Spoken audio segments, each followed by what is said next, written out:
No filme, eles apresentam Matrix como um programa de computador e que mantém as pessoas no mundo virtual. Essas pessoas nasceram nesse mundo virtual e, portanto, não percebem que ele não é real. Aí, no filme, então, mostra o processo de despertar e descobrir qual seria a realidade objetiva para além desse programa chamado Matrix.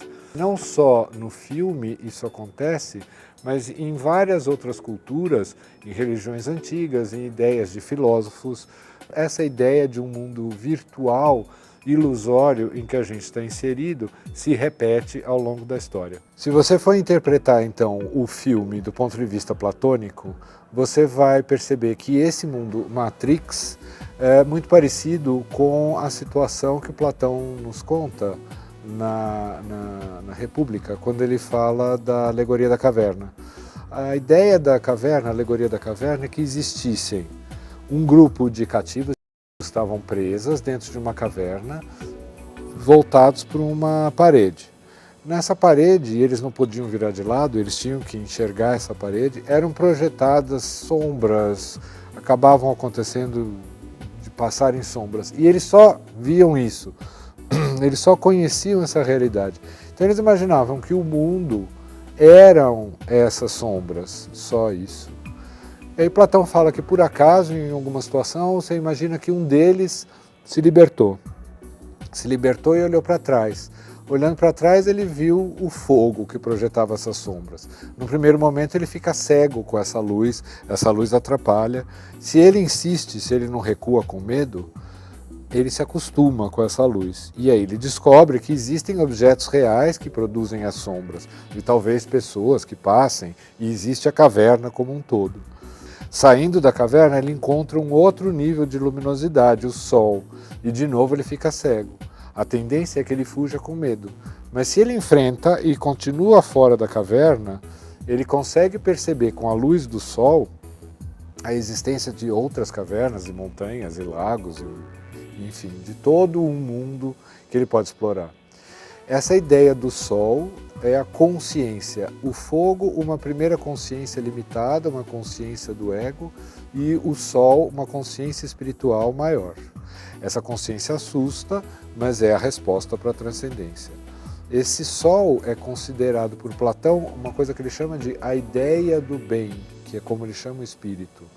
E se ele de fato entendeu essa espiritualidade, essa transcendência e a ideia do bem, esse cativo libertado vai se ver em algum momento obrigado a retornar para a caverna para ajudar as pessoas que ainda estão lá dentro. Basicamente é o que acontece no filme.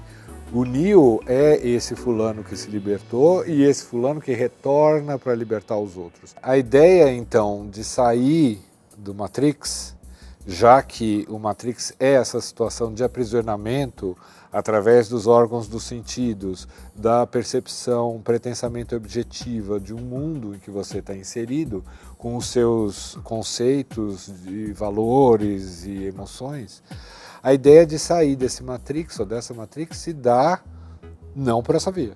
Você vai ter que de alguma forma romper com isso, quebrar isso. Isso no filme é representado pela pílula vermelha, a escolha entre a pílula vermelha e a pílula azul. Se você escolhe a pílula azul, você se mantém na sociedade, se mantém adequado, se mantém numa zona de conforto. Se você escolhe a pílula vermelha, você sai do Matrix, mas você escolhe deliberadamente um caminho muito mais arriscado, talvez penoso, que obriga você a olhar para você mesmo, já que não pode confiar nos sentidos, nem no pensar, nem na emoção, olhar para algum ponto intuitivo dentro de você mesmo, que vai te mostrar essa luz, essa consciência maior. Isso algumas vezes, todas as religiões falam disso, mas de algumas vezes é sugerido através de uma substância psicoativa, como no caso do cristianismo, na ideia de Dioniso, por exemplo, com álcool. Eu digo do cristianismo porque o álcool faz parte da missa, tem lá o vinho, que vem da ideia de Dioniso, uma transcendência através de um efeito químico do vinho, que chama êxtasis, sair fora de si, sair do marasmo. A palavra êxtase em grego quer dizer isso. Só que se você faz a transcendência através do ayahuasca ou de qualquer substância assim, você está usando de um recurso externo e não um crescimento seu, propriamente dito. Então todas as religiões mostram também esses caminhos, que acabam caindo na ideia da meditação. Meditação transcendental, meditação zen budista, meditação taoísta. A própria ideia de oração na tradição judaico-cristã é uma forma meditativa. A ideia de mantra, por exemplo, nas tradições hindus. E através disso você se desliga desse mundo sensível, transcende esse mundo sensível e busca atingir esse mundo espiritual. Então é um processo longo, talvez sem um fim, mas que tem várias formas de você representar isso ao longo da história e descobrir isso em mitologias e religiões.